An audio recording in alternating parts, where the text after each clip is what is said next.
जर तुम्हाला डायबिटीज असेल तर दिनचर्या कशी असली पाहिजे याच्यावर आपण चर्चा करू. त्याच्या आधी जर तुम्ही पूर्ण आरोग्य या यूट्यूब चॅनलवरती नवीन असाल तर सबस्क्राईब करा, शेअर करा, लाईक करा. तर चला आपण सुरू करूया.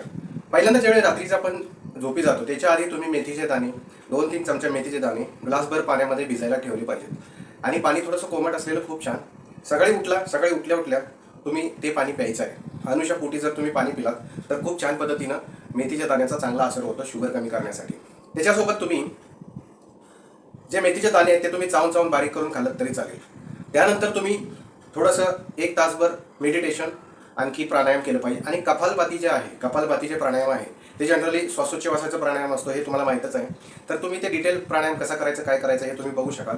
तर हा जो प्राणायाम आहे हा प्राणायाम तुम्ही चालू करायचा जवळजवळ 1 तास, 1.5 तास, 2 तास. हा जेवढा त्या प्राणायामातून कपालभाती करून जेवढा घाम निघेल तेवढा तुमचा साखर कमी होण्यास मदत होईल. तसंच जर बीपीचा त्रास असेल, ब्लड प्रेशरचा त्रास असेल तोही कमी होईल.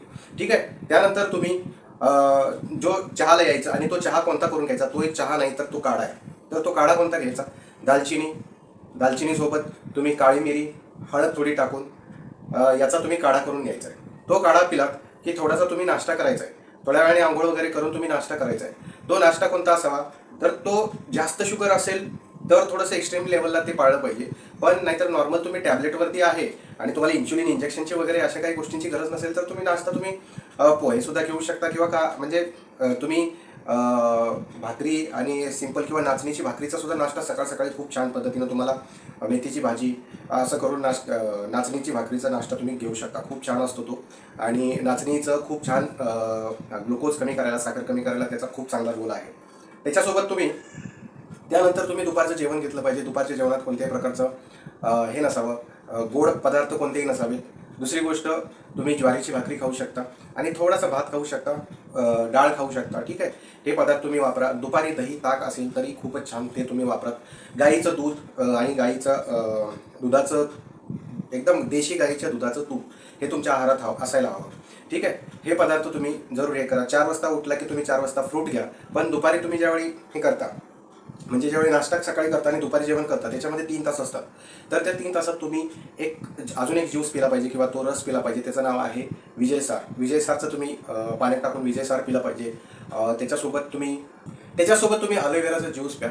अलोवेराचा ज्यूस जरी सकाळी मेथीदाण्याचं पाणी केलं, ते पिलं, त्याच्यानंतर तुम्ही मेथीदाण्याच्या पाण्यानंतर सुद्धा तुम्ही अलोवेराचा ज्यूस पिऊ शकता. नीमचा पण कडवू निंबू जे असतं त्याचा सुद्धा तुम्ही ज्यूस करून पिऊ शकता. हे दुपारी पण म्हणजे नाश्ता केल्यानंतर सुद्धा पिऊ शकता. ठीक आहे. खूप छान पद्धतीनं तो काम करतो, कारण ब्लड प्युरिफायर आहे, शुगर कमी करण्यास मदत करतो.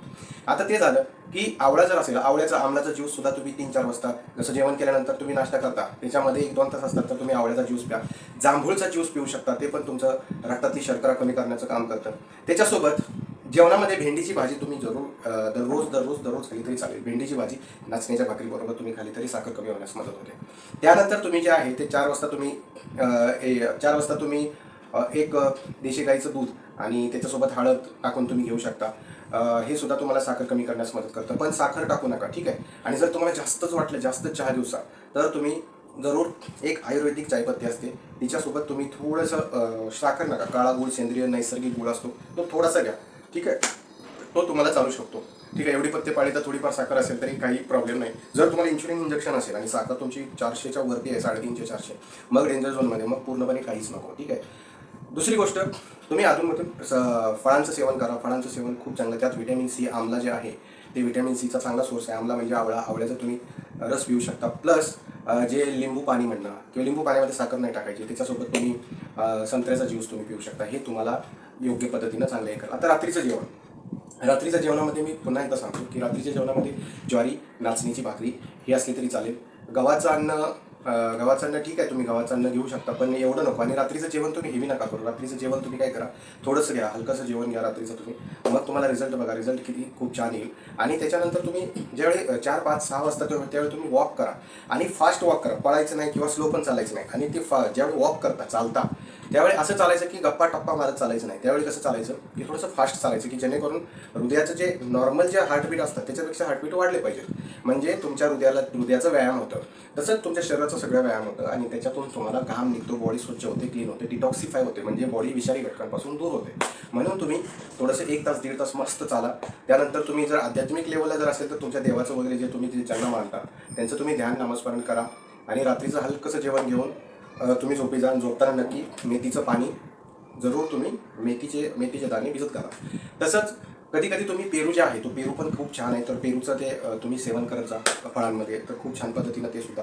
जांभूळ जसं मी तुम्हाला बोललो फळांमध्ये तुम्ही जांभूळ तुम्ही हे करू शकता. ठीक आहे, तर अशी दिनचर्या करा आणि मग मला सांगा तुमची साखर उत्तम रीतीनं साखर कमी होईल, उत्तम रीतीनं. ठीक आहे, त्याच्यामध्ये काहीही टेन्शन घेण्याचं काही काम नाही. आणि हां, तुम्ही जर पूर्णपणे नैसर्गिक या गोष्टी ह्या जर तुम्ही नैसर्गिक पद्धतीनं तुम्ही मॅच होऊन जर काम करायला लागला तर साखर नक्कीच कमी होणार. ठीक आहे, धन्यवाद, थँक्यू.